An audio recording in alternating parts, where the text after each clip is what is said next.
சப்பாத்திக்கு இப்போ மாவு எப்படி பிசையலான்னு பார்க்கலாம். தூள் உப்பு இப்படி 2 கையை விட்டு எடுத்துக்கோங்க. 2 கையை விட்டு எடுத்திங்கன்னா ஒரு பிஞ்ச் அளவு. அதை தான் என்ன செய்யணும், நீங்கள் இந்த 1 ஸ்பூனுக்கு மாவு போடுறீங்கன்னா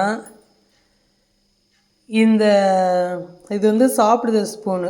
இந்த ஸ்பூன் போடுறதுக்கு 1 பிஞ்சுன்னு போடணும். நான் இன்றைக்கி 15 சப்பாத்தி பிசைய போகிறேன், அதனால் 15 இது போட போகிறேன். அப்புறம் தண்ணி இப்படி மீடியமாக ஊற்றுங்க. ஊற்றிக்கிட்டு எண்ணிக்கிட்டே இப்போ 15 அப்படின்னு ஊற்றுங்க.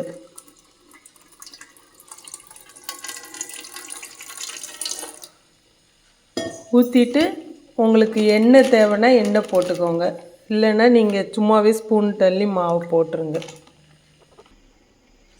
இப்போ நான் 15 ஸ்பூன் மாவு போட்டுக்கிட்டேன். மாவு போட்டு அதுக்கப்புறம் பிசைய ஆரம்பிங்க.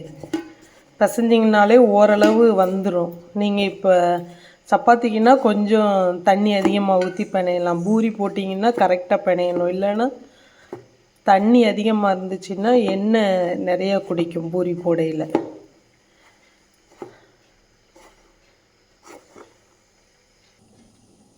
காங்கலைனா தண்ணி ஊற்றிக்கோங்க.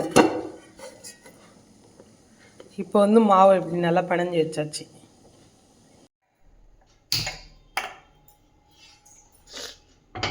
தோசைக்கல்ல சுட வச்சுக்கோங்க.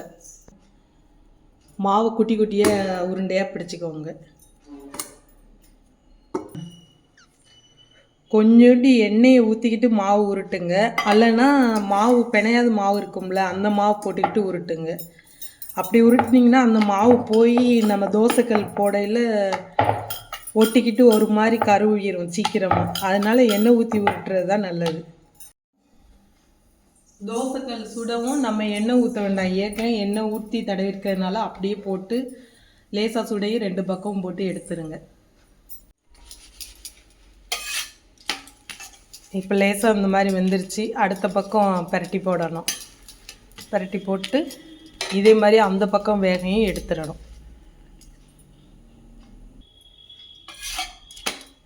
இப்போ 2 பக்கமும் வெந்துருச்சு. அவ்வளோதான், சப்பாத்தி ரெடி ஆயிடுச்சு.